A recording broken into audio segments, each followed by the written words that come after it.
Okay. Okay. Welcome everybody.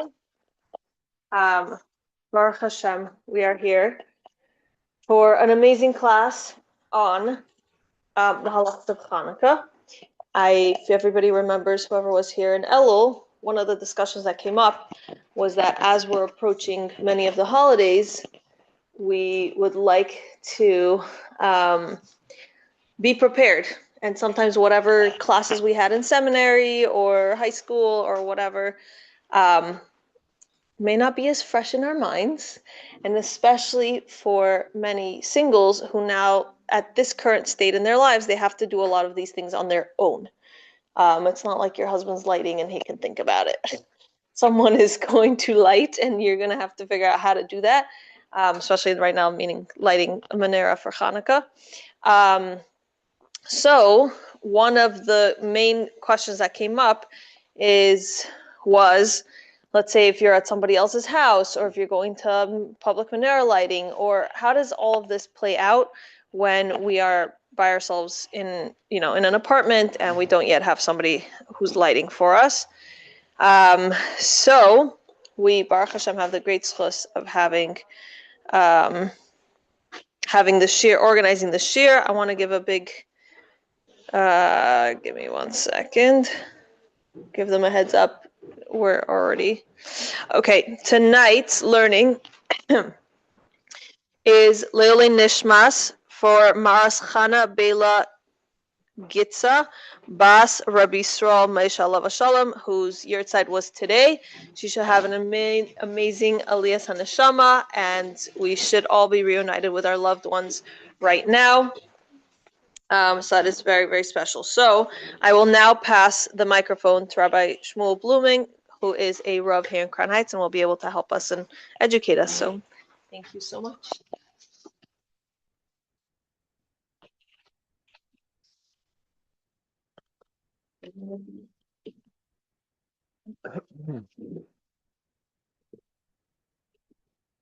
Okay, I will begin with the words of the Rambam.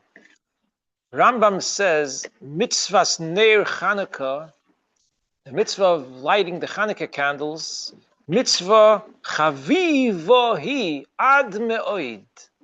It's a very, very precious mitzvah. An unusual term the Rambam describes this mitzvah. Mitzvah chavivohi ad me'oid. It's a very precious mitzvah, very, very much. And then he says, and one has to be careful with this mitzvah. The first point is that doing this mitzvah is to publicize, to notify and publicize the great miracle of Chanukah.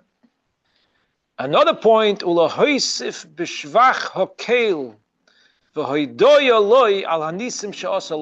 to add in praising Hashem and thanking Him for the miracles that He did to us.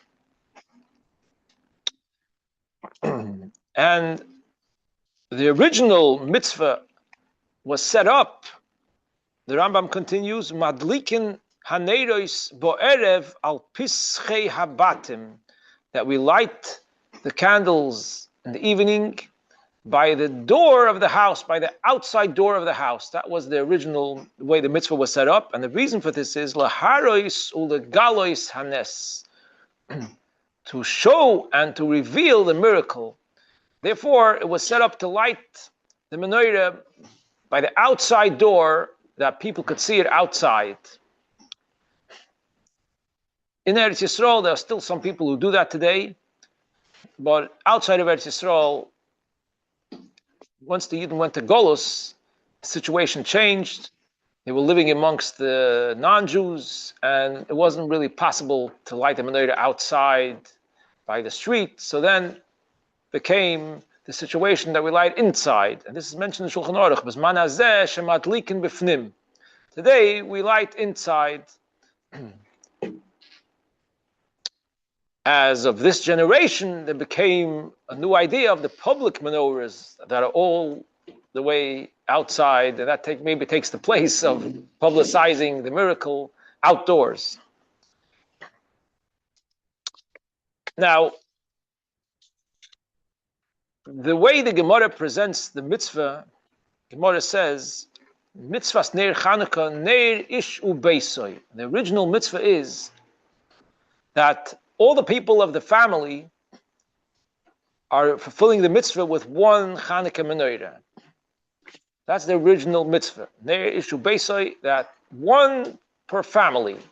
That's the obligation. The obligation of menorah is there should be one menorah lit for the whole family. One member of the family should light the menorah, and that does the mitzvah for the whole family.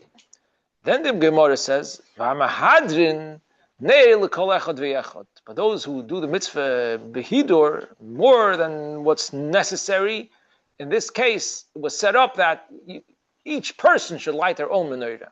V'hamahadrin neir l'kol echad v'echad. Each person should light their own menorah. Then there's mehadrin, that the first night you light one, because the main mitzvah is each night to light one candle.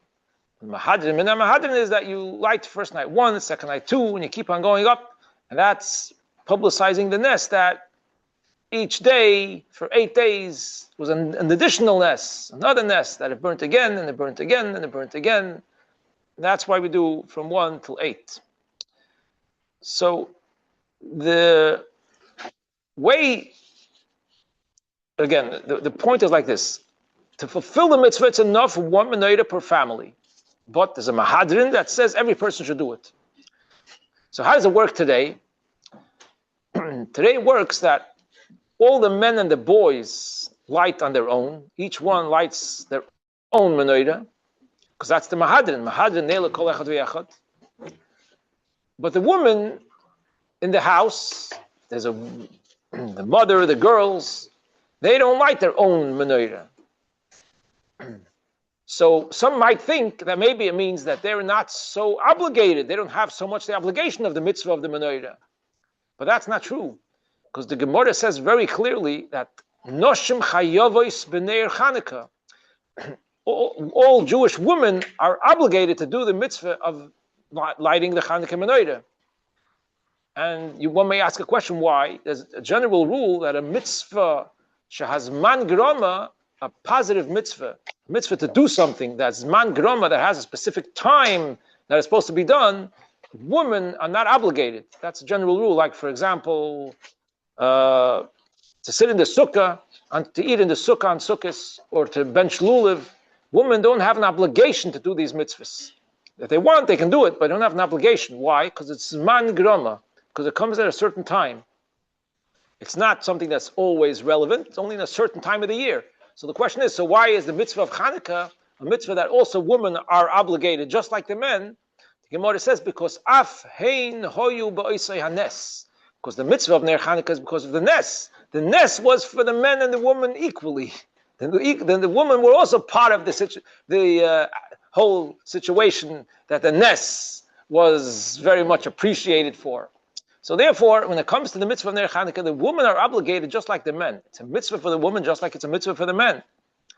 So then one may have a question. So why is it that it was set up that the men, all of them light their own menorah? The women, they're just גיצא from the main mitzvah that's enough, one for the family.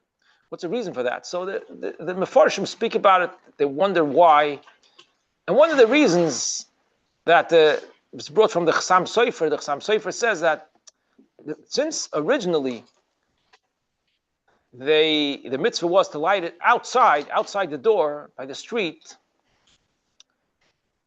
so therefore they didn't want that there should be a whole mixture, a bunch of men and ladies over there outside by the street. It might become a mingling situation. So they said that the ladies should stay inside and they shouldn't light on their own. That's one reason that it was set up that way. So even today, it ended up being that way, that the women do it the way the main mitzvah is.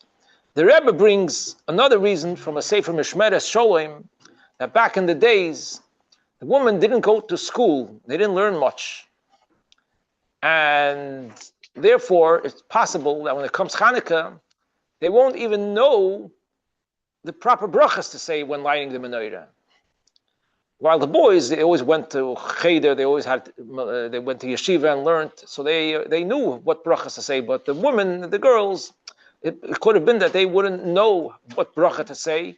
So therefore, not to embarrass them, they made the mitzvah that, the woman should just be yotzeh with the men. This was back then. Today, the woman knows just as much as the men. But again, this is the way the mitzvah was set up.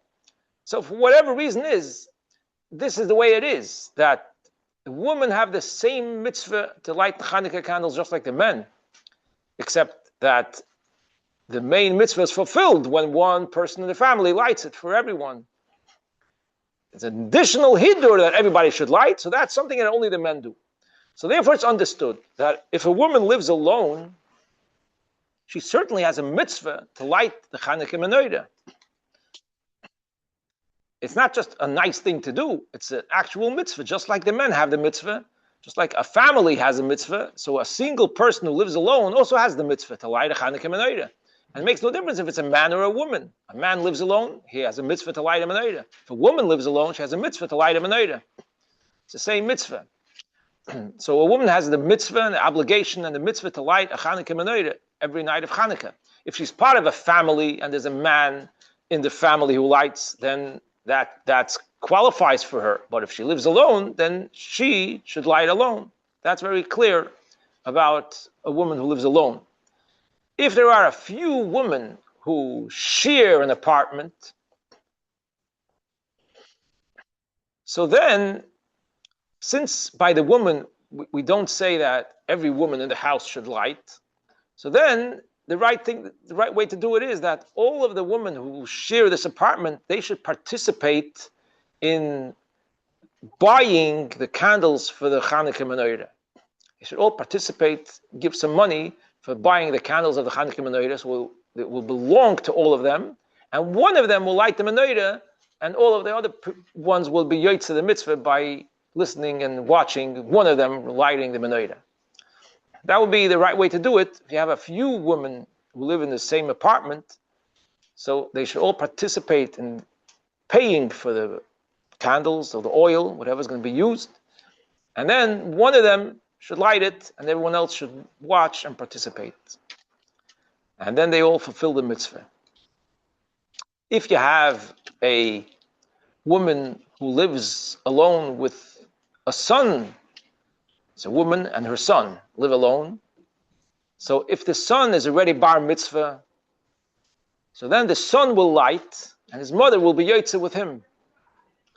But if the son is under bar mitzvah, so his mitzvah is only chinuch, it's not the real mitzvah.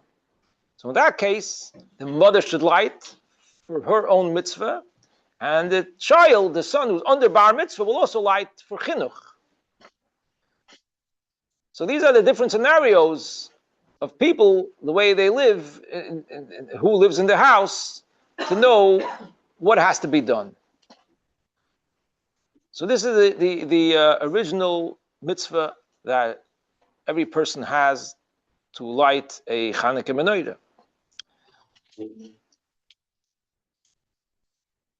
So, Yes. living in that home, should be more mehadim. Can she buy her own, or it's like is it mehadim or mehadim buying your own menorah, or could be part of the apartment? Since by the girls the mahadrin wasn't accepted, right? In all families, the girls and the women don't light on their own. So when you have a few ladies, a few women or girls living together in an apartment, it's not important that each one should do it. Not important. If one wants to, they could, but it's not important.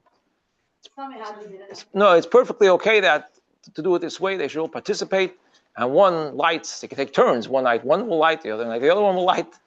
They could set it up as they want. What? What if you're not all there? Oh, so that's already a question. What if they're not all there at the same time?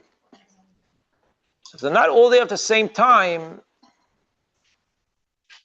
then it's proper that each one should light their own menorah whenever they come.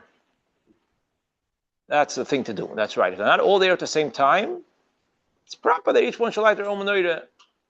It's possible to say that since they participate, even if they won't be there at the time of the lighting, it's good enough for them, as long as they see a lighting of a menorah somewhere else. It's possible, but it's probably better that each one should light on their own. Again, if it's difficult, you could rely with the menorah that one of the people in the apartment is lighting, that all of you participated in, even if you're not present, as long as you're going to be present somewhere at a menorah lighting. So you can visit another house when you don't leave, come back. No. I didn't say that. I said the house that you do live. You have a few girls who live in one apartment, and they're supposed to participate. When you say participate, it's with the money? Or In the money. No, with the money. They're supposed to participate in the money for the candles or the oil, that should belong to all of them. The right way to do it is that they should all be there, and one should light, and they should all be present and answer Amen and see it. If it's difficult, one of them is not going to be there when the person is lighting. One of the girls who lives there, who paid for the menorah, but is not going to be there. She's coming home late. So then, what I'm saying is, she could, if needed, she could still be yoitze. She could still fulfill the mitzvah when the menorah is being lit in that house, in that apartment, because that's her apartment. She's going to sleep there during the night, and she eats there.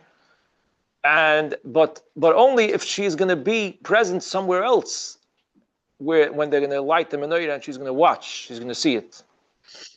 If not, then it's better that she should light on her own when she comes back to her own apartment. Does there have to be people around to answer? Or What? it has to be people around, someone around? No, there has to be no one around to answer. No, we're talking about till chatzos, till midnight. Till midnight, there has to be no one around. No. And after midnight? Even if you're there alone, you could light. With the bracha. With a bracha. Could you light? So let me tell you, somewhere else? So let me clarify this, right? Let me clarify this. The mitzvah that you have is to light in the place that you're going to sleep tonight. That's where the mitzvah is. Your mitzvah is to light in your house. What's considered your house? The place that you're going to sleep there tonight. Or if you were in a place, let's say for Shabbos, you went to a place for Shabbos and you slept there Friday night, even though you plan to leave Motzei Shabbos like 3 hours after Shabbos, but since when it comes the time to light the menorah on Motzei Shabbos, you're still in the place that you slept last night, and you didn't go away yet, you could still light there. It's still considered the place that you are. And Friday afternoon. Friday afternoon also, since you're going to sleep there Friday night, that's right, you go by tonight. Where are you going to sleep tonight? Since you're going to be there for Shabbos, you're going to sleep there tonight, so you could do the menorah over there. If you're going to someone for a Chanukah party, and you're going to sleep there tonight, then you could do the menorah over there too. But if you're going, no, you could, if you're staying by them and you're eating from their food, then you're included in their menorah. You don't have to do your own menorah. No. You have to pay it off? If you're going to be staying by them and you're eating their food and you're staying in their house, you don't have to pay. Oh. No. Only if you're eating your own food, then you have to pay. But if you're their guest and you're being supported by them for this Shabbos, then you're like part of their family and you don't have to pay any money. And if you're not sleeping there and you're just there for like the whole, you're there from their lighting and you're there till like 10 p.m. or whatever, you have to light again when you get home? Yes, so the proper thing to do is to light again when you get home. If you're going to a Chanukah party at 4 p.m., and you're coming back home at 10 p.m., you're going somewhere else for a nice Chanukah party, and you're leaving your house at 4 p.m., and you're coming back at 10 p.m., so the proper thing to do is to light when you get back at 10 p.m. That's the proper thing to do. Some say that it's okay to light over there, but then you would have to light over there. Some say, but it's not really the proper thing to do, because really we go by the place that you're going to sleep tonight. That's what I said. That's the main accepted opinion. Goes by the place you're going to sleep tonight. There is some poskim who say that if you're going to be many hours in a place, and that's where you're going to celebrate the evening, and you're going to eat a full meal over there, then you could light over there even if you're not going to sleep there. There is such an opinion. So somebody who does it has what to rely on, but it's not the main accepted opinion. The main accepted opinion is that you could only light, you could only fulfill the mitzvah in the place that you're going to be sleeping tonight. That's how it goes. Or the place that you slept last night and you didn't leave yet, then you could light there tonight, even if you're not going to end up sleeping in this place tonight. So, therefore, this is the situation, that you should make sure to know where you're going to be sleeping tonight, and if you're going away for a nice Chanukah celebration somewhere, so it's very nice and very good, but your mitzvah of Chanukah menorah you have to do in your house. So if you have someone else who's lighting in your house, then I said before, if you have someone else who's lighting in your house and you're going to be present at the Chanukah celebration and you're going to see menorah lighting over there, then it's fine. Then it's fine because someone is lighting for you in your house, which you're part of the family or you participated by giving money for it. So then it's fine if you're going to be somewhere else and you're going to be watching and seeing the Chanukah menorah being lit over there and the menorah was lit in your place for you by someone else, then that's fine. But it's better to be like this than in this case. In this case, Still better to do it by yourself. it's still better to do it by yourself after, but you should have in mind that you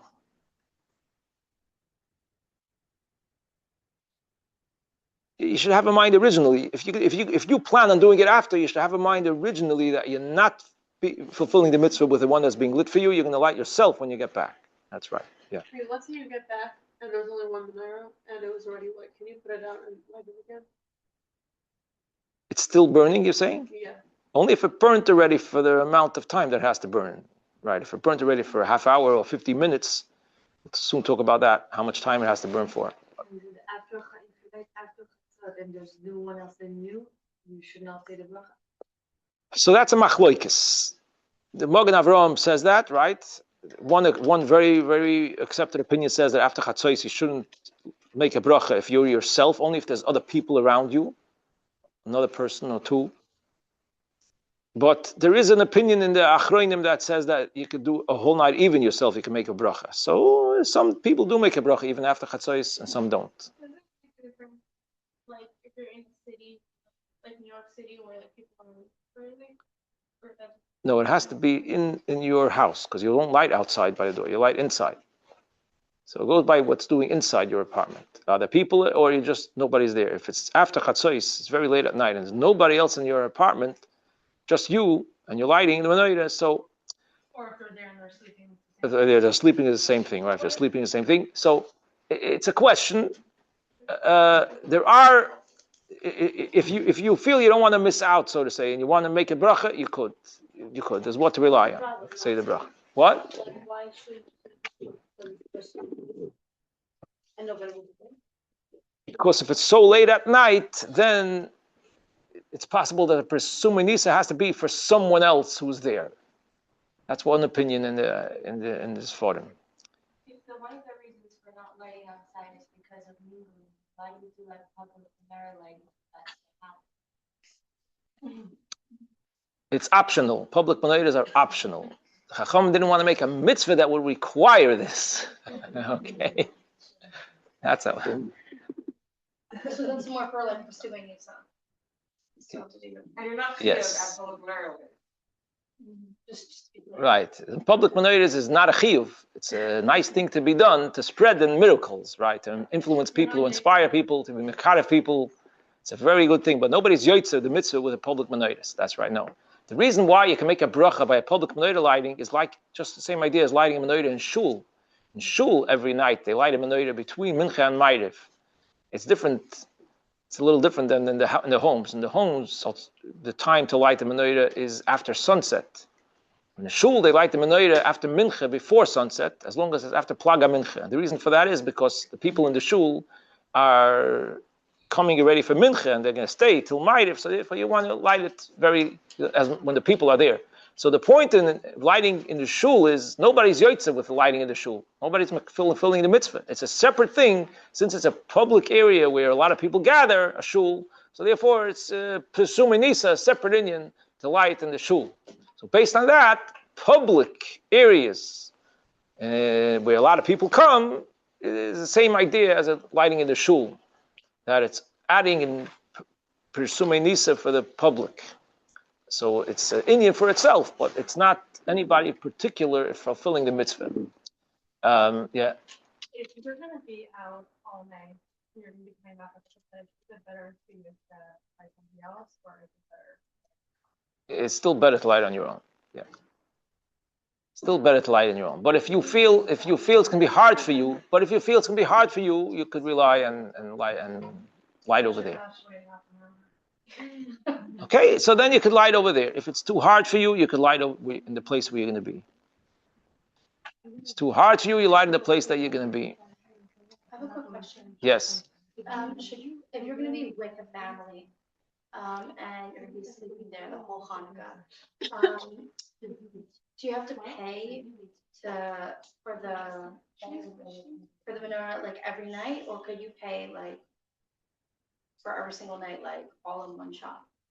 Again, if you are staying by this family and you're eating from their food, then you become like a family member for Hanukkah, and you don't have to pay any money. Okay. Right. What if, like, with your apartment or whatever, you either ways pay towards other expenses together? Do you need to separately pay towards the menorah? Do you all share the same food? You all buy food together and prepare the food together? You share together? If you all share the food together, then Like, can you just write like on the same like split-wise like menorah, or do you have to actively give money?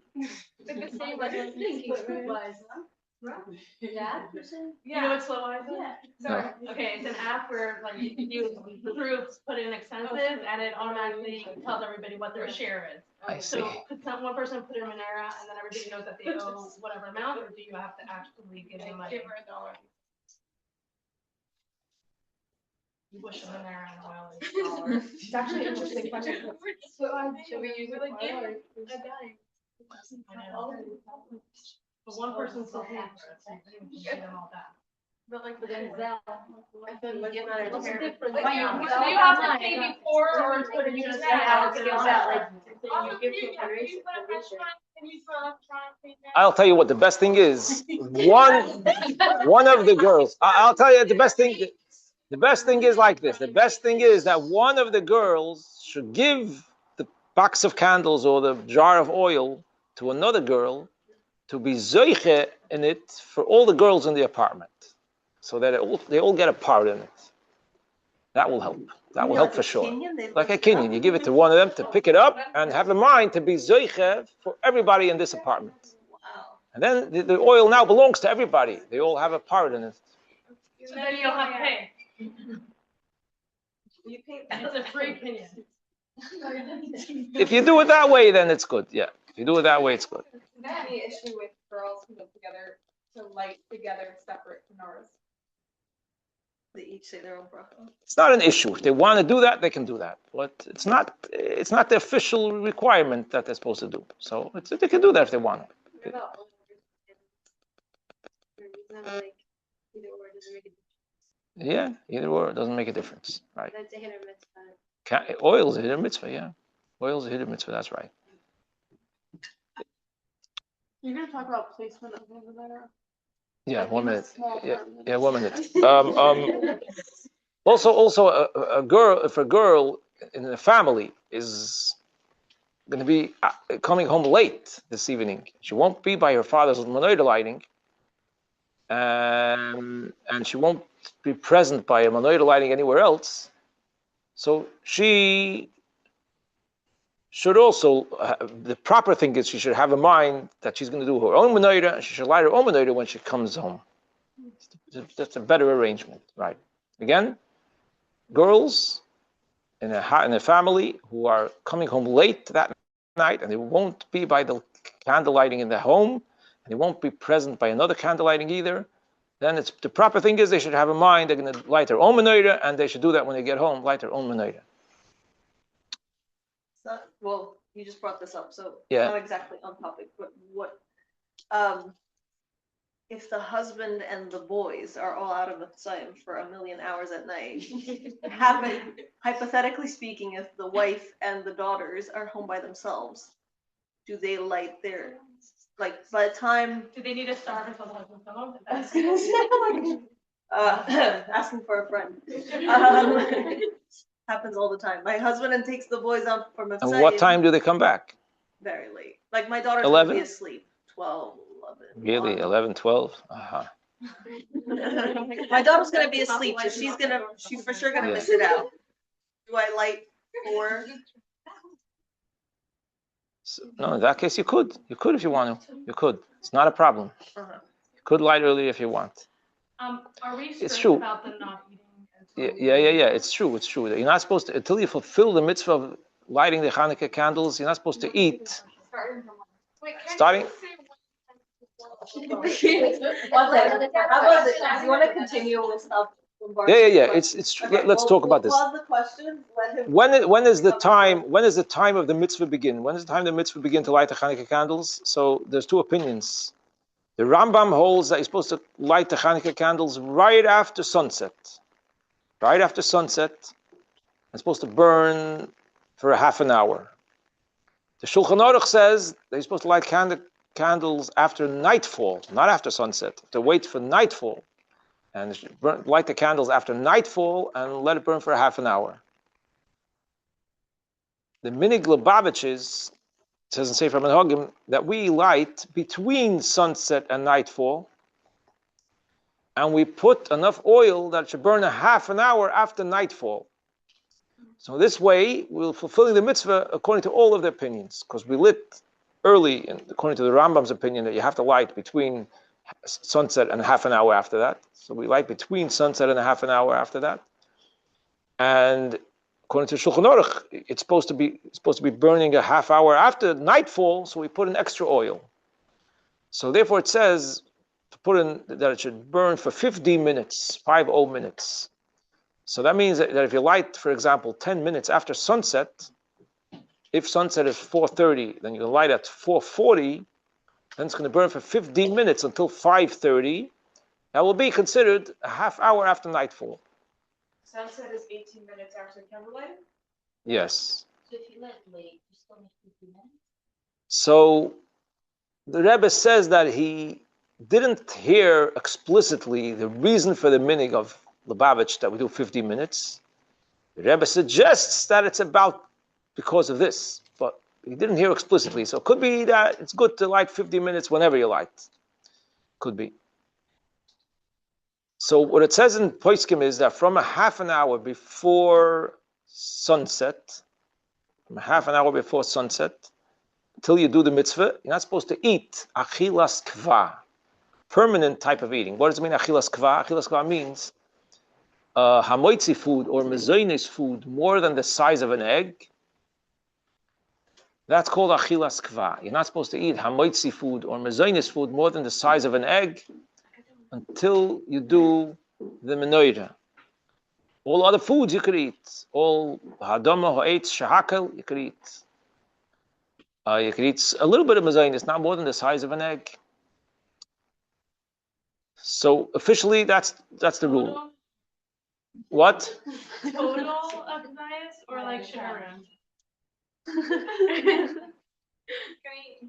Yeah, it could be after 10 minutes you could eat another one maybe. What? Could be if you wait 10 minutes, then you could eat another, could be. Let me just explain. I don't know, yeah. Basically, on Chanukah, I usually get home at like 11 p.m., so I want to make sure that I can eat before that. So find foods that are okay. I mean, you can have a whole bag of potato chips. Because that's ha'adama. It's not called a real. So you shouldn't forget. Before, when you have a mitzvah that you're supposed to do, Chachamim don't want you to get busy, and you might forget to do the mitzvah. So one thing is to have a set meal, is something which might distract the person and forget to do the mitzvah.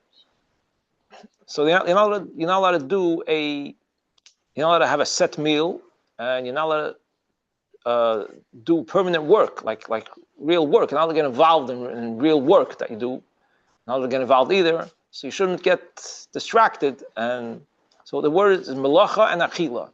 No, don't do melacha, don't work, and don't eat until you do the mitzvah. But if you know that you're going to have to wait many hours, so some say that you could do a shomer. Some say you can make a shomer. You can make someone that he should remind you to light the menorah. Someone who already lit the menorah, you can make them a shomer to let you light the menorah. Or you could set an alarm. Some say you could set an alarm. If you have to, you can rely on that.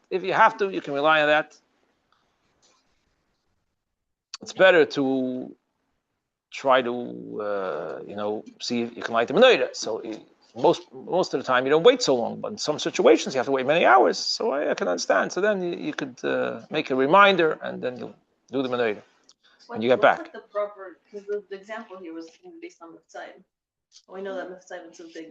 Would it be better to light and then go on Mitzvah? Is that what you're? It's anyways better to light and then go on Mitzvah because of the time of the lighting. Because according to the Rambam, you must light in the first half hour between sunset and nightfall. And if you didn't light, then you missed the mitzvah, according to the Rambam. Okay, the Shulchan Aruch doesn't say this. The halacha in Shulchan Aruch is not this way. But the Rambam is a very respected opinion. And even though the Shulchan Aruch says that the mitzvah starts at nightfall and it continues the whole night, if you didn't do it, you could still do it. That's the halacha in Shulchan Aruch. But the Rambam's opinion is that you only have a half hour to do the mitzvah. And after that, it's too late. So we want to do the mitzvah according to all the opinions. That's why it's much better to do the mitzvah on time between sunset and nightfall, and then go in Mivtzoyim. But if there's a reason that you have to go in Mivtzoyim early, and you're not going to be able to go later, it's going to be you miss the ride or whatever it is, you're not going to be able to have another way to go, then you light when you come back. Okay. Then there is a minute to remain a half hour by the candles, focus on the candles and the mitzvah and the reminding the miracles. But that's not an obligation. It's not an obligation. So some people, they would light on time between sunset and nightfall, and they would not stay a half hour because they have to go on Mivtzoyim. That's okay, if you need it. Of course, you have to make sure that safety is very important, right? Now, it says also regarding the place to light the menorah, if someone has a place where they always eat, in one building they always eat, another building they sleep, so the place where they eat is the main place that they should light. Sometimes a person eats always in a certain building and sleeps in another building. So then we say the place that you eat is the main place that you should light. Even though you don't sleep there, but you eat there every day, that's the place that you eat. So mokem achila is better than the mokem shina. It's considered more your place where you spend time, the place that you eat. But if you have a meal like by a family, if you eat there every day, that's the point. It's your place that you eat. It's just for tonight, it's not enough, like we said before. Now, where we're supposed to light the menorah, you're supposed to light the menorah near the door. The proper place to light it is right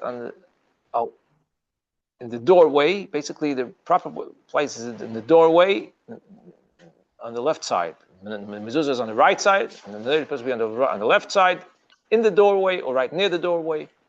That's the proper place to light the menorah, and it's supposed to be low. The menorah is supposed to be that the lights should be within 10 tefachim from the ground. It's called mitzvah lahanicha lamata me'asor. You're supposed to put the lights of the menorah should be below 10 tefachim. That's about 31.5 inches is 10 tefachim about. It should be below 10 tefachim, the candles. That's why it says in the Sefer Menhagim that we put the menorah on the chair, not on the table, on the chair. So it should be low. So the fire should be below 10 tefachim. The reason for this is because then it's more noticeable that it's for a mitzvah. Because in those times, the candle was the bulbs of the house, was the lighting in the house. So normally they would always have candles at night, but the candles would be in a higher place. So to be noticeable that's for the mitzvah, put it in the lower place. That's not the place where you put candles for light. So everybody will be recognized that it's for the mitzvah. That's the simple reason why it's mitzvah l'anichel amata me'asora. Mitzvah to put it below 10 tefachim.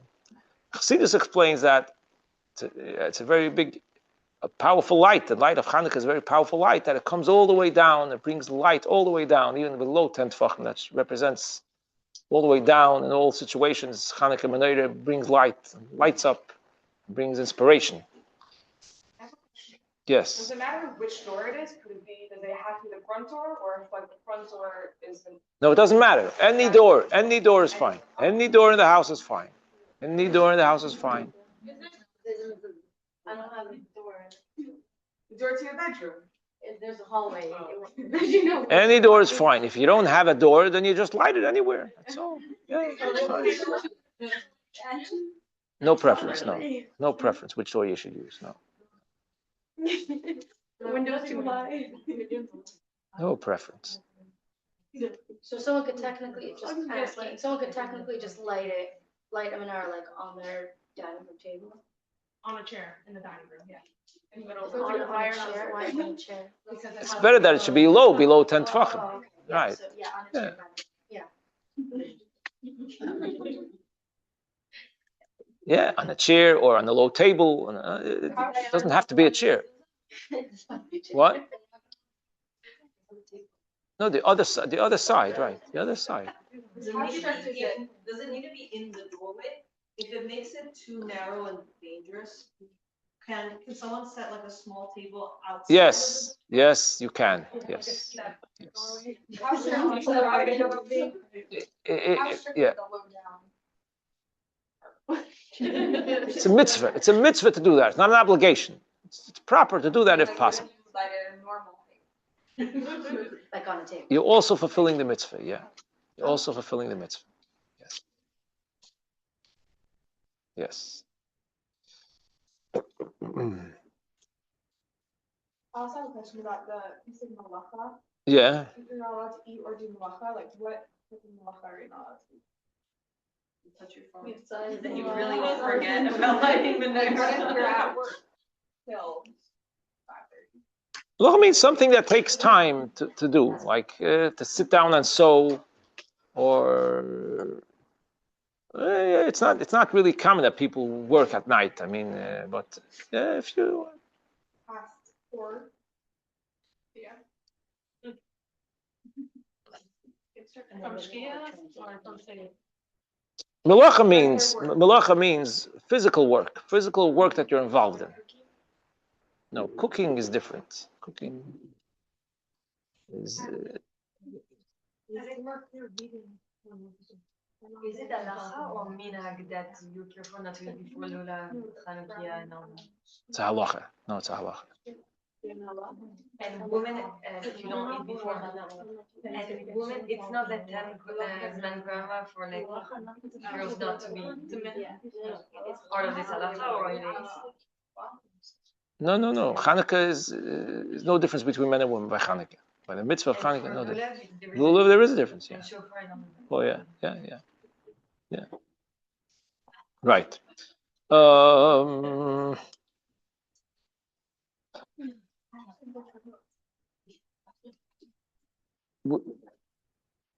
After the time that it's supposed to burn, which is 50 minutes, you could move the menorah away from the place where it is and put it in a high place. After 50 minutes, you could move the menorah away from the place that it is for safety or whatever reason, and you could put it on a high place. You could also extinguish it if you want to. Yes, after it burnt the right amount of time, you could extinguish it if you want to go out and you want safety. You're allowed to. If by somehow it went out, one of the candles or all the candles went out during the time that it's supposed to burn, you're not obligated to relight it, but our minig is that we do relight it. If that happens for some reason, let's say somebody opened the door and a big wind blew and it blew out the candles, so you should light them again as long as it's still within the 50 minutes. It's proper to light them again, to relight them.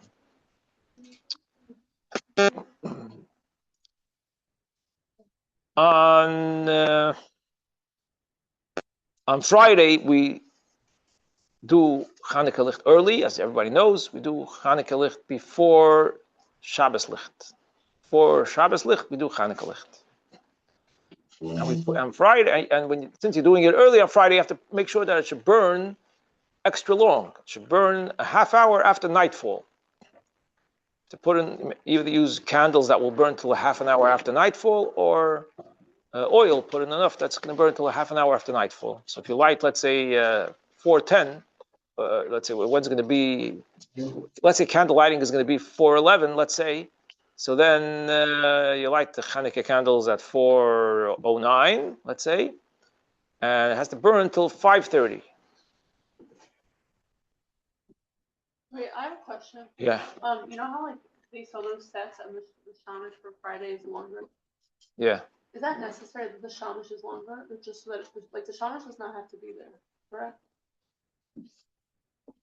Well, the reason why you have a shamish is because you're not allowed to benefit from the lights of the candles. So you want to have another candle, make sure that if you benefit, you're using the other candle.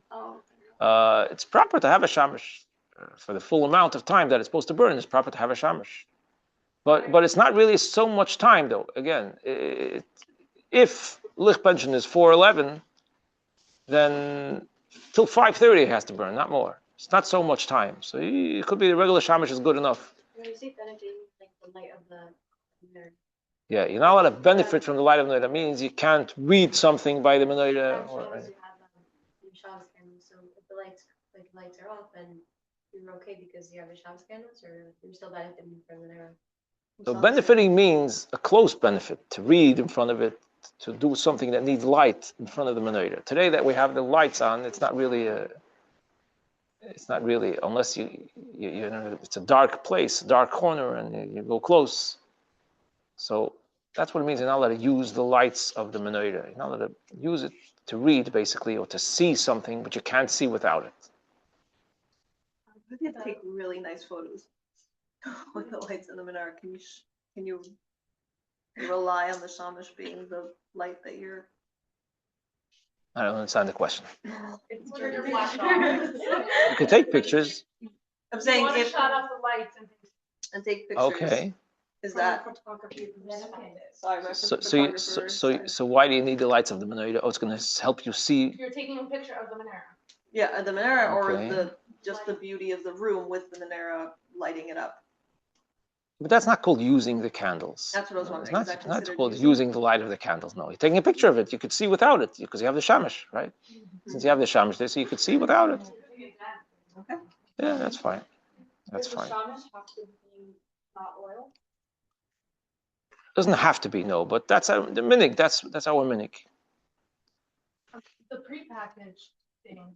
Yeah. Come in like 50 minutes. You can make them all Friday.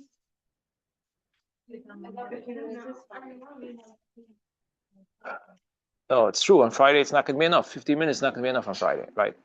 What time is this later Friday? Just before Shabbos? Just before Shabbos candles, and it has to burn until a half hour after nightfall. So it has to burn longer than 15 minutes on Friday. So a 50-minute candle won't be enough.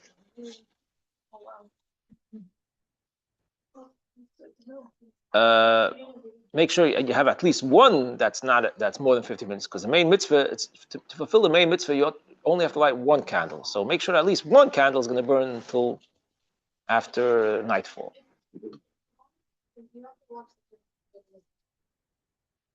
The point is not to watch the candles. The point is to stay near the candles. Yeah.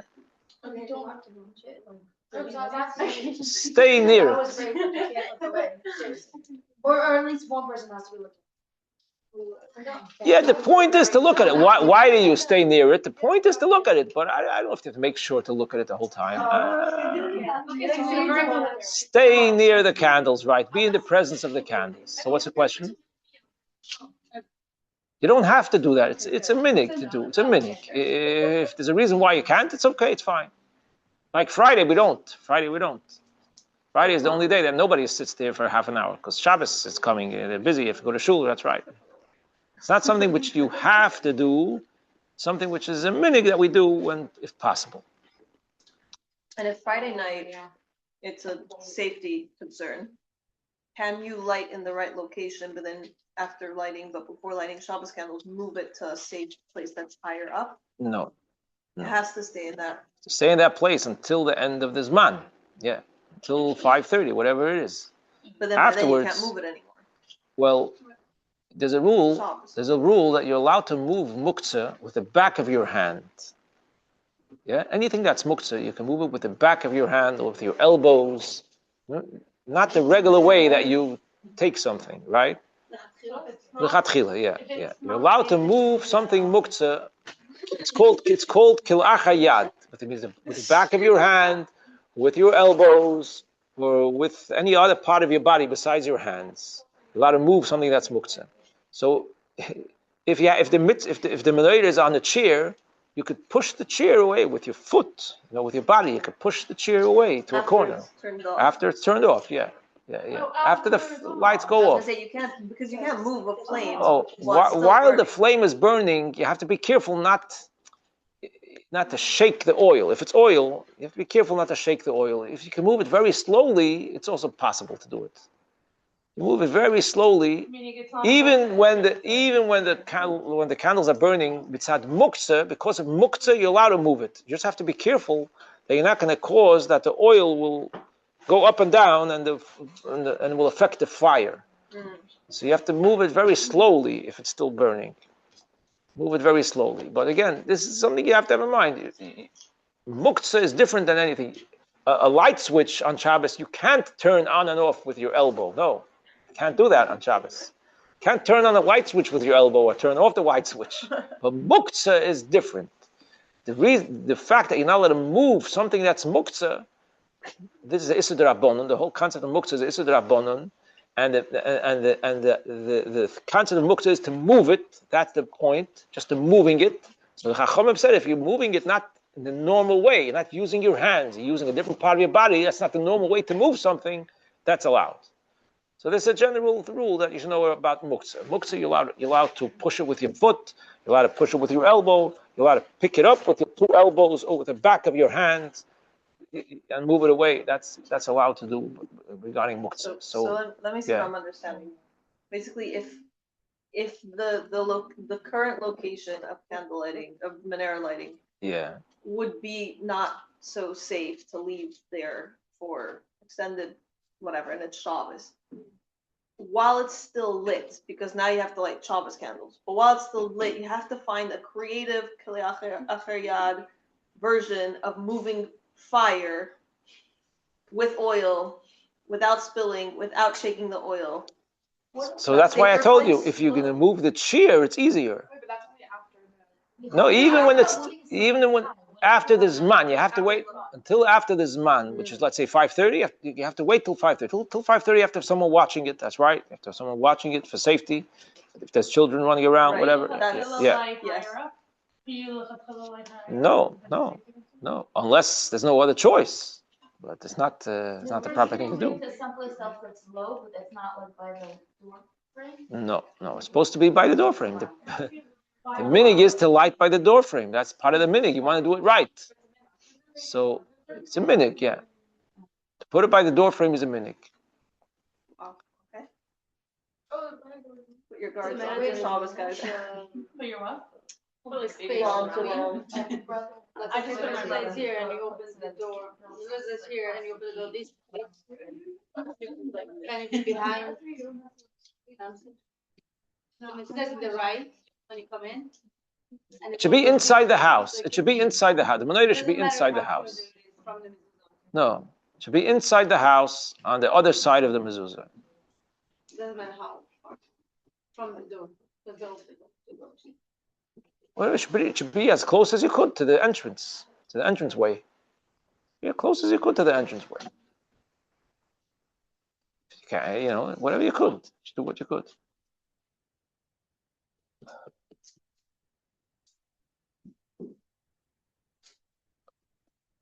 The first night we say 3 brachas, Lahadlik and Shasanisim and Shechayonu. The rest of the nights only say Lahadlik and Shasanisim. And go on Mivtzoyim. And if you find somebody who's lighting the menorah for the first time on the 5th night of Chanukah, for example, then they will say Shechayonu then too. The first time you light Chanukah candles, you say Shechayonu. For regular people, it's the first night. But if someone didn't light the beginning of Chanukah, the first time they're lighting is in the middle of Chanukah, or even the last day of Chanukah, they will say Shechayonu at that time when they light.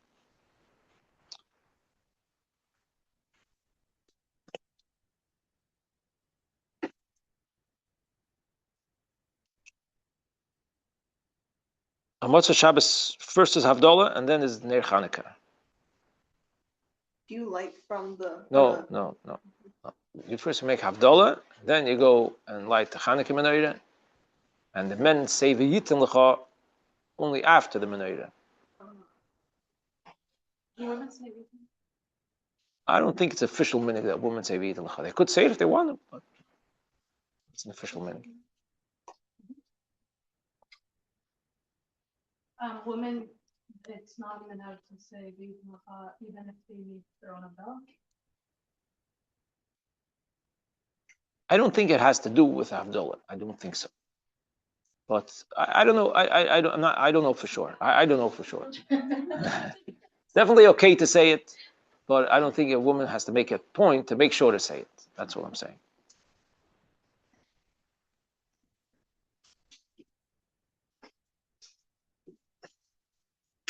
Okay, I think we mentioned everything, basically what's important to know about the mitzvah of the menorah on Chanukah. I think so. Besides the mitzvah, you have a question? About like women out working after Maryland. Oh, yeah, that's right. For the time that the menorah is burning, for 50 minutes, right? For the 50 minutes, it says that the woman don't do melacha during that time. You don't do melacha during that time. So melacha means like sewing, doing laundry, but preparing food is okay. Preparing food in the kitchen is okay. Other types of work in the house, they shouldn't do. What about paid work? Not having to do with money? What? Paid work. Are you allowed to do, let's say, babysitting or paid group sign or like being virtually off?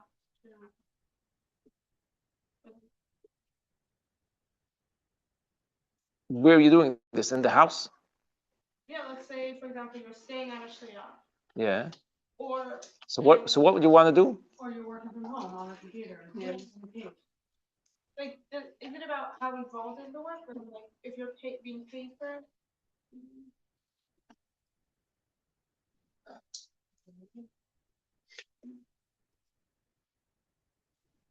To work on a computer, I don't know. I'm not sure. I'm not sure if it's. It makes sense to say that you shouldn't get too involved in working on a computer at that time. It makes sense to say that.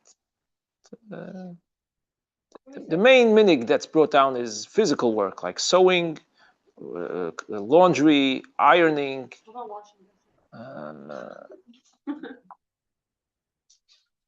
Washing dishes is not called work. It's just setting up. I don't mean to. No. Washing dishes is not called work. No. Washing dishes on Shabbos is called preparing for after Shabbos. That's the hachana. It's a different concept. The reason why you're not allowed to wash the dishes on Shabbos is because you're preparing for after Shabbos. You don't need the dishes for Shabbos. Friday night, you're allowed to wash the dishes because you need them tomorrow on Shabbos. But the Shabbos day dishes, you're not allowed to wash, not because it's work, because it's preparing for after Shabbos. That's a different concept.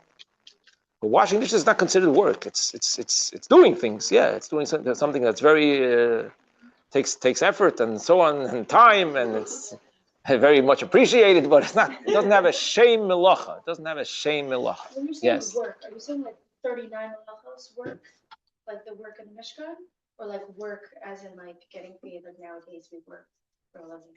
I mean, always actually. So that was the question of if you can work on a computer. That was a question. Could you work on a computer? Right, so like, what constitutes work? That's what I'm understanding. So I'm telling you, the examples that are given is sewing and laundry and ironing. These are physical things, housework that are physical things that are also something that you're not allowed to do on Shabbos, right? I was gonna say, this sounds like Rosh Chodesh. Sounds like Rosh Chodesh. It's because of like. So what about men? Okay. It's, yeah, he said it's specifically women. Specifically, this minig is for women. Specifically for women. I'm saying it's supposed to be like a treat for like women. It's supposed to be a treat. Could be that's what it comes from. Could be that's what it comes from. What it says in Shulchan Aruch about Yehudis is that it's a minig to eat cheese on Chanukah. Milchiks on Chanukah. There is such a minig. Some say that it's a minig to eat cheese, that one should eat cheese on Chanukah. So it's an official minig that's brought down. It's not something you have to do, but some say it's an Indian to eat cheese because of the nest that happened with Yehudis by using milk and cheese. Also wine, right? Yeah, but that's women for some reason. I was gonna say, where did we lose I that? feel like it is in it. We do it on on some some parties. There's been like wine and milk, like Wine and cheese. The cheese made him thirsty. That's why he drank the wine, not because he wanted the wine. But he wasn't interested in the wine. He wanted a heat. He was very hungry, and the cheese made him thirsty. Okay. Wasn't the wine? It says gvina. The lashon is gvina, cheese, but So you could add cheese to the latkes. mutzorei cholav, macholei cholav. Okay, well, macholei cholav usually means milk you drink. Okay, ice cream counts. Fine.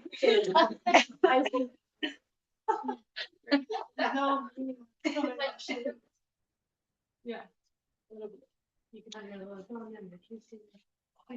I'm not explaining that one has to wait with the candle, or does it affect someone that will be the perfect? In other words, The people who are, can I leave if someone else is there, or like, and it is safe to go in my I think the minig is for everyone. Yeah, the minig is for everyone. To be present, stay in the house for a half hour, if possible. If possible. At least, we say at least one person should, but it's proper, it's a good thing for everyone to. Practically speaking. Because it's not about watching the menorah, it's about spending time by the menorah. That's what it is. That's right. It's about you, not about the menorah. Correct. Yeah. Practically speaking, by the menorah parade, which is like 10 minutes after Shkia, how are people practically supposed to be going there while also having their candles lit for 50 minutes in an empty house? And nobody watching. Well, everyone should do whatever they think is proper. I mean, if they don't have, they could light afterwards if they want. They could light afterwards if they want, yes. Or they could light at home before they go, and someone will stay in the house and watch it. If no one's going to stay in the house and watch it, and they feel it's safe, then it's up to them. But if they're concerned about safety, then they'll light when they come back. That's all, yeah. Just one day is a parade. The other days, yeah.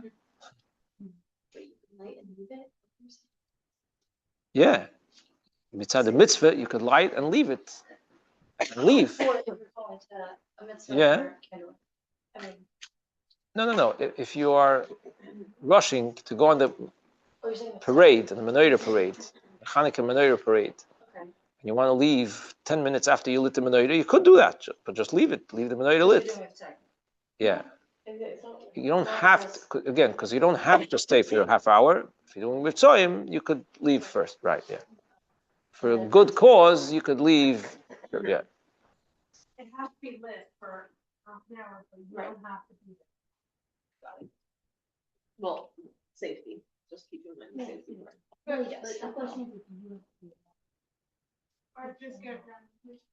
Yeah. Okay, what else is about Chanukah? There's Hallel every single day. Davening, you say the whole Hallel of Chanukah. And we say Al Anisim in davening and in benching. And Chanukah, if you forget to say Al Anisim, if you already said Hashem's name in the bracha that follows, then you don't go back. You don't go back. Chanukah, you don't go back. No. Well, both in davening and in benching, if you forget Al Anisim and you already said Baruch Atah Hashem afterwards, you don't go back.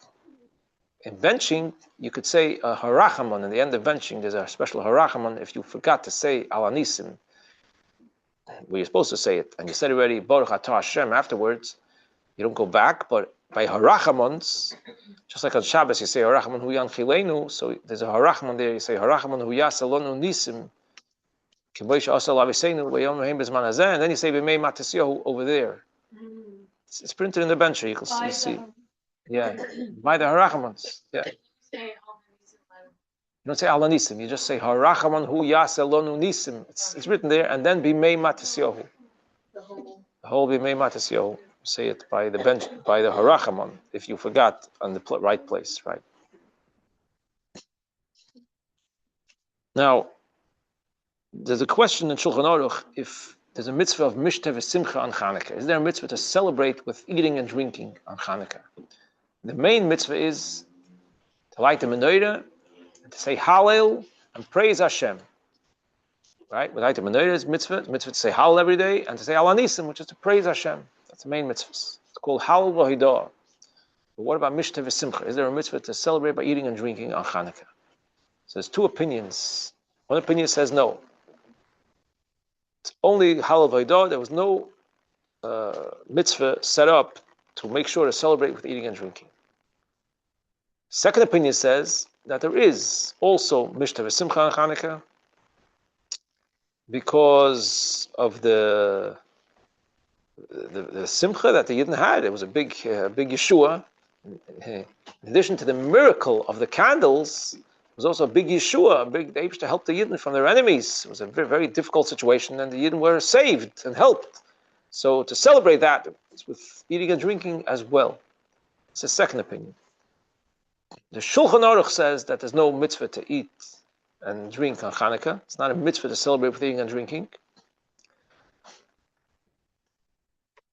And the fact that people make many Chanukah celebration priorities is called Shulchan Aruch Riboy Hasudos Shemarben Bohem Heim Sudos Horeshus. Shulchan Aruch declares that all the sudos, all the festive meals that people make on Chanukah, it's considered reshus, permitted, but it's not a mitzvah.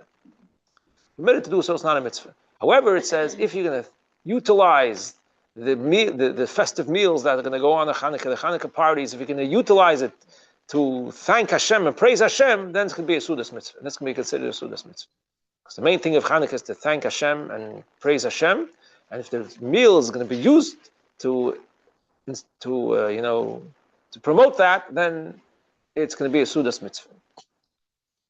The Rambam, again speaking about the Rambam's opinion, the Rambam clearly says that the days of Chanukah are Yemei Simcha v'Halel, the days of joy and praising and thanking Hashem. So again, the Shulchan Aruch says that the Yontif was set up for Hallel v'Hidah. It doesn't say Mishteh v'Simcha. The Rambam, however, says that the days of Chanukah are Yemei Simcha v'Halel. In the year Tafshin Mem Vav, the Rebbe spoke on one of the Sichos of Chanukah. The Rebbe said that he is suggesting that everyone should make sure to do Simcha on Chanukah. Even though Shulchan Aruch doesn't require it, the Rambam says Yemei Simcha v'Halel. The Rebbe suggested that everyone should make Mesibois Shel Simcha on Chanukah. Make how do you say Mesibois Shel Simcha? Happy, festive occasions. Mesibois Shel Simcha on the days of Chanukah. And the Rebbe said then that this is also important because adding in Simcha has a special power to get rid of darkness. Since the darkness in the world got strong, so we're looking for ways, and that's the whole point of Chanukah, to illuminate the darkness, right? That's the whole point of Chanukah, to bring the light of a Chanukah licht outside by the door and low down, below 10 tefachim. So the Indian of Chanukah is to illuminate and bring light in the dark places, that even in the dark places should become light. So Simcha is a special way when we add it, when there's an opportunity for Simcha like Chanukah. The Rambam says he made Simcha. So if we're going to use that and we're going to make sure to make Mesibas Shel Simcha on Chanukah, this will help to push away the darkness, to get rid of negative things and to bring a lot of good things for all the Yidden. So the Rebbe spoke on Tafshin Mem Vav. And after that, he reiterated this, that there should be Simcha in Chanukah as well. So there's the mitzvahs of Chanukah, and then there's another point, Simcha on Chanukah, which everybody is mahaded in. No need to encourage you to do that. Everybody, we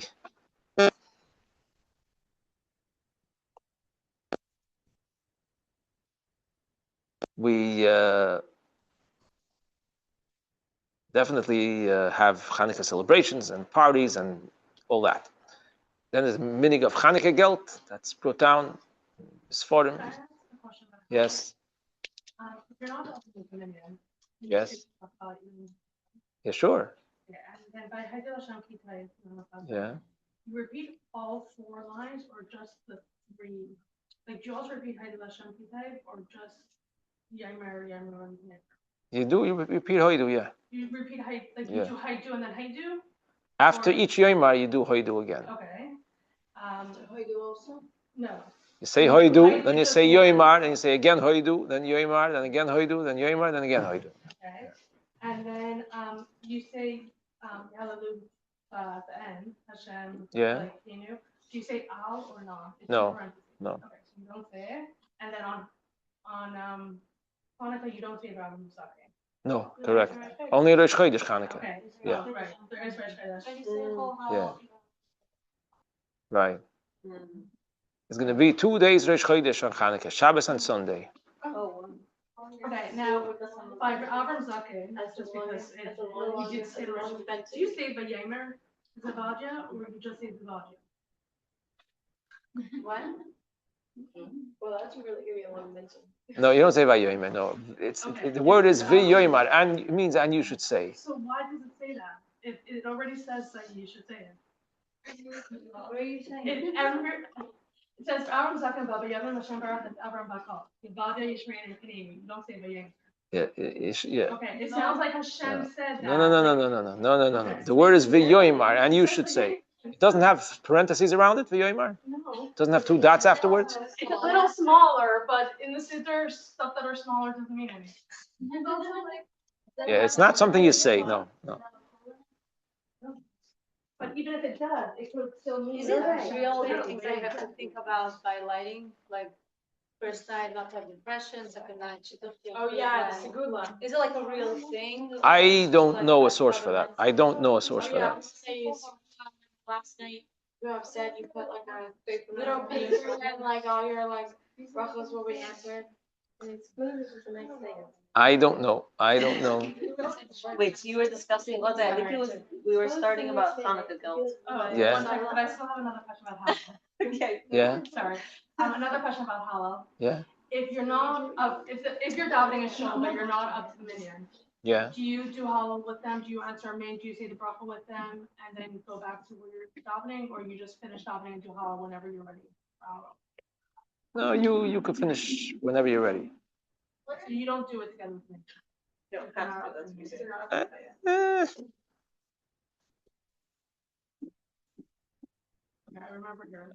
there might be different opinions about it. Where you're holding, you mean? If you're in the middle of Karbanais, or if you're just. Why would you Well, jump? obviously not during. Right.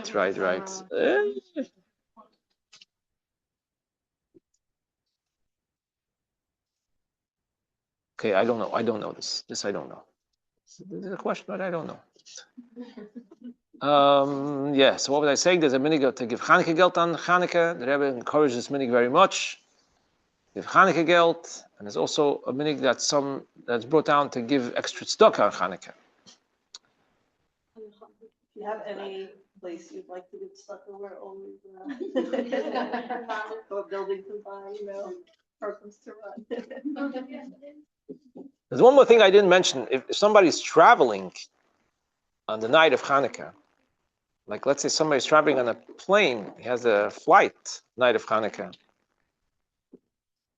Yeah, let's say you have a flight 6 p.m. You're going somewhere. So what do? So based on the rules,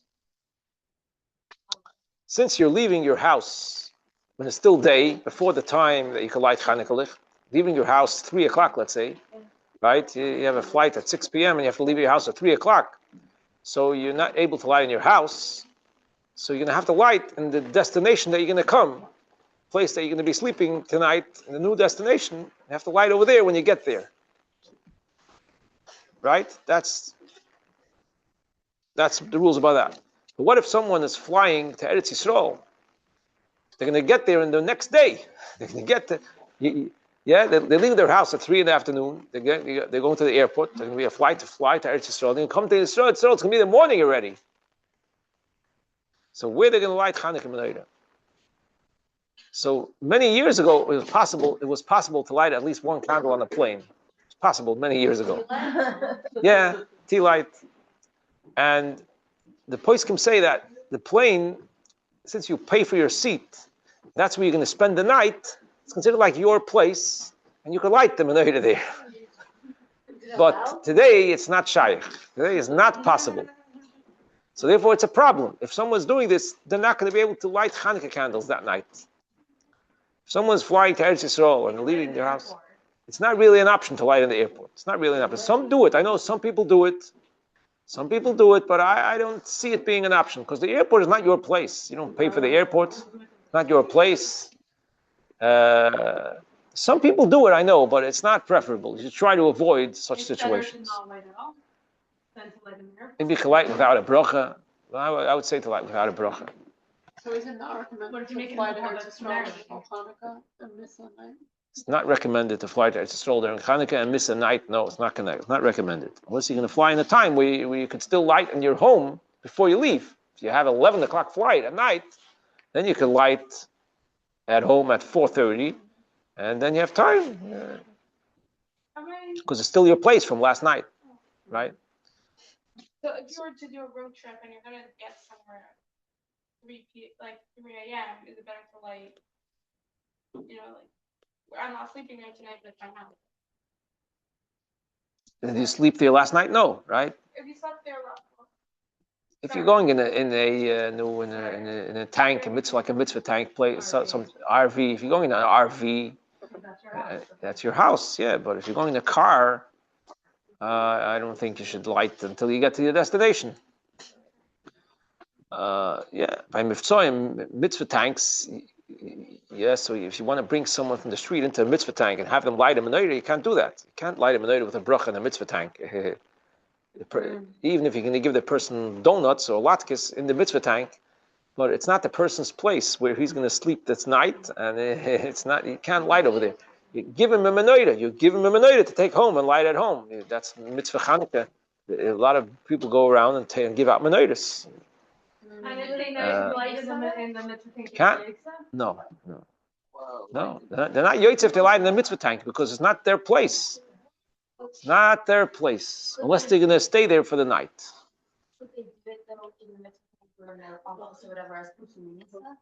Without a bracha. No, because it's not a public place. Only in a public area can you do persuminis. Could you do it at the airport for persuminis bracha? Yeah, but you're not yoytz for yourself though, no. So it's a feel like. Okay, you could ask a Rav. If you have such a situation, you could ask a Rav whether you could light in the airport, but it's not the practical. Are you able? Yeah. So you do say if someone plays like their office or something, you spend a lot of time there, but they sleep there at night. Maybe if they eat there every day, a meal, maybe. Yeah, maybe if they eat lunch there every day, maybe it's okay. So when somebody's flying, so she just light before. If they're either before or after, depends. If they at Yisrael, they should fly. They should have a flight that leaves late, so they should be able to light in their house before they leave. That's right. If someone wants to fly to Yisrael, they should make sure that it's a flight that leaves late, so that you can have time. You can be home at the time that you're supposed to light Chanukah menorah, which is about 4:30, 4:35, 4:40, and then you leave your house at 5:15 and go to the airport. That's fine. That's fine. But if you're doing a domestic flight and you're leaving earlier, you're going to light in your destination when you get there, in the place that you're going to be for the night. Are you only able to? Is it only considered learning if you know what community that you have? Maybe if someone has a place and like they don't want to keep it there, like at someone's apartment that they're lighting, and they don't want to do that for a half hour. It's not worth lighting with them. Or like they can't, like they're like not safe, whatever, and I'll sing with them for 10 minutes. Try to sing with them for 30. As long as they're not saying for sure they're going to put it out. You assume they're going to, but you don't know, and you're not going to put it out. It's fine. But it's like the aid of the whole baby come. Like I'm saying like that. Like you say, okay, never mind, we're not gonna lie.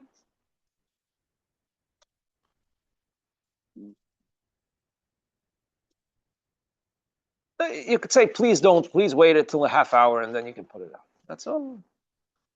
You did your part in saying it. If Yeah. she chooses to do whatever. Right. As long as you say, please don't wait a half hour. It's very important. It could be okay. Right. Yeah. Okay. Any other questions? How many donuts do you have to eat? Oh, so this is not an official minig that's brought in Shulchan Aruch, but the Rebbe brings the Sikha that it's a minig Yisrael. It's an actual minig that we eat macholim ha'asuyim b'shemen, foods that are made with oil on Chanukah, for the zecher of the nest of the shemen. It became a minig, correct. It became a minig. It's not mentioned in Shulchan Aruch, but it became a minig. It's mentioned in some Sfarim. To eat foods macholim ha'asuyim b'shemen, foods that are made with oil, for the nest of Chanukah that happened with oil. And this could be any type of food that are made with oil. So it's not necessarily donuts or latkes, either one, anything that's made with oil. If you want to make a salad with oil, that's also fine. What? No, it's oil. Macholim hasuyim b'shemen. It's made with oil. It doesn't have to be fried. The oil should be noticeable. The point is the oil should be noticeable. So it should be noticeable. Yeah. Be noticeable. You should have it like every day. No, you don't have to have it every day. You don't have to have it every day. During Hanukkah. No. And the rest of the other $100 that you're saving by not getting done with other days, you could donate to them. Yeah. In the Sikha of Shabbos Parshas Miketz, Tafshin Nun Beis, Shabbos Hanukkah Tafshin Nun Beis, the Rebbe has a whole long discussion about the significance of the Shemen of Hanukkah. Significance of the Shemen, and the Macholim Ha'asuyim b'Shemen means that we sort of connect more with the Shemen. It's a very high level. The Shemen shows on a very high level. It's explained in the Sikha, and the light of Hanukkah, that shows that the light of Hanukkah is a very high level of light that has a very strong power to accomplish a lot of good things and to inspire people and in all different situations. So the Macholim Hasuyim b'Shemen connects with that, to connect with the Shemen of the Chanukah. Yeah, all right. Playing dreidel is a minig that's brought down. That on the dreidel it says Nun Gimel Shin Hey, that stands for Neis Godel Hoyashom. Right? The Nun Gimel Shin Hey of the dreidel stands for Neis Godel Hoyashom. One of the reasons I brought for this is that since it became a minig to play dreidel, so on Chanukah the children spend their time playing dreidel, right? If not Chanukah, they will play other games. Since it's Chanukah, they're playing dreidel. So that's to show that we should remember the miracles. Even when they're playing, they should remember the miracles. Chanukah is supposed to focus and remember the miracles that Hashem did for us. And that's why they set up this dreidel game, so that even when the children are playing, they still remember Chanukah, because they know that the Nun and the Gimel and the Shin and the Hey represents the Ness of Chanukah. That's one of the reasons. Yes. It's definitely okay, and it has an Indian. It's Svarim, yeah. It's brought down the Svarim. There is an Indian playing dreidel on Chanukah. And you know what? It's brought down from Svarim that these letters, Nun, Gimel, Shin, Hey, is the gematria of the word Mashiach. You know that? You ever heard that? Nun, Gimel, Shin, Hey is the gematria of the word Mashiach. And that's because the Chanukah, the light of Chanukah is connected with the light of Mashiach.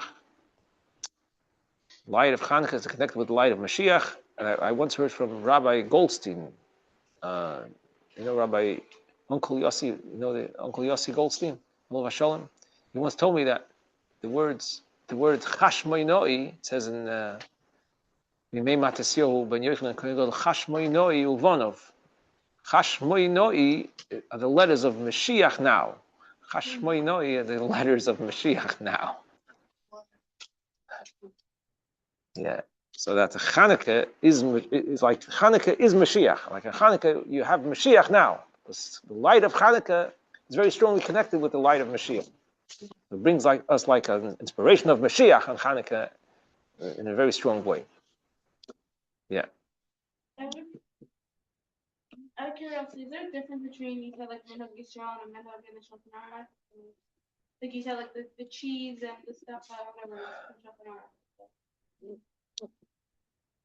But A minik from Shulchan Aruch, you're basically supposed to do. Minik Yisrael, it doesn't say in Shulchan Aruch. so everyone's eating cheese. Everyone's in them. No, that is brought in Shulchan Aruch as a yesh oimrim. So It said soft. Oh. that's a yesh oimrim. That's right. Some say that there's such a minik. So it's not accepted halacha. Some say that there's a minik to eat cheese. So it's some say. But the shemen is brought in Sforim, and the Rebbe says that it's minig Yisrael. So it's something that everybody does. It's not an obligation. You don't have to do it. But it's done. It's something that you didn't do. That's right. Yeah. What's the definition of Chanukah guilt as opposed to tzedakah or? Chanukah guilt is not tzedakah. Right. So It's just to give another yid money that you as a gift. It's like a gift. Chanukah guilt is a gift, not tzedakah. Chanukah guilt is a gift.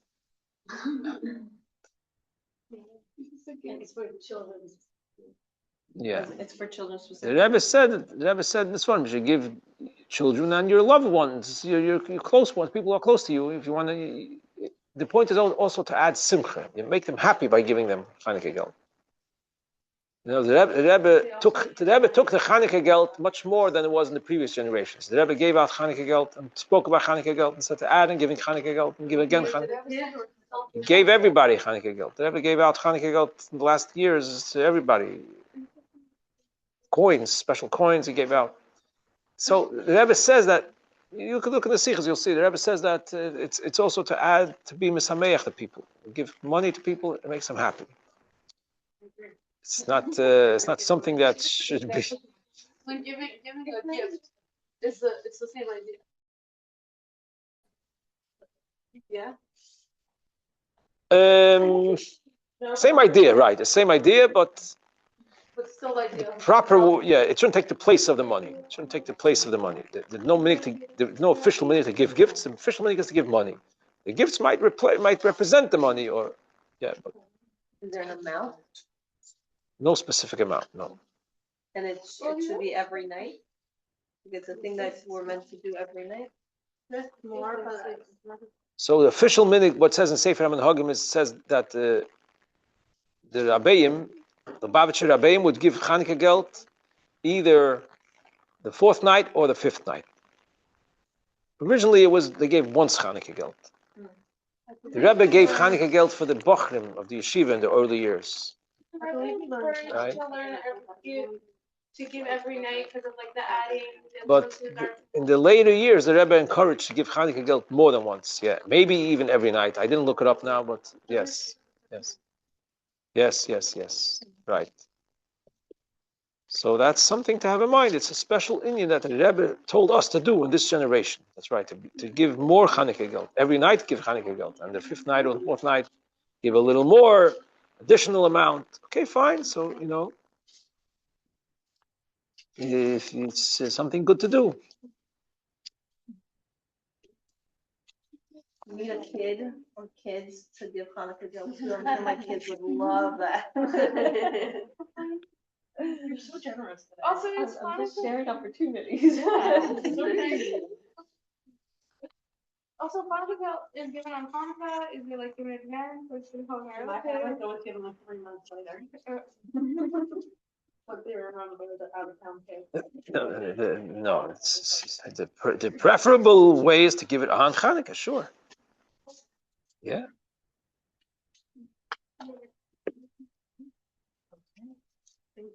All right. So this is a good. It's good to learn. Today's already. It's like 2 weeks before Hanukkah. It's really, it's good. 2 weeks before Hanukkah, you already know a lot. To get some clarity about Hanukkah. Yeah, I think most of the important points were brought out here, I think. Most of the important points. It was a nice discussion. This was a nice discussion of important points about the mitzvahs and minhagim of Chanukah. Yeah? Okay, very good. Thank you so much. Tonight's learning was really midnight from Mara Hana, Bela, Gitzah, Bas, Rabbi Strong, who's here today. 7 years in the summer. We'll be united with our loved ones right now. Okay. Thank you so much.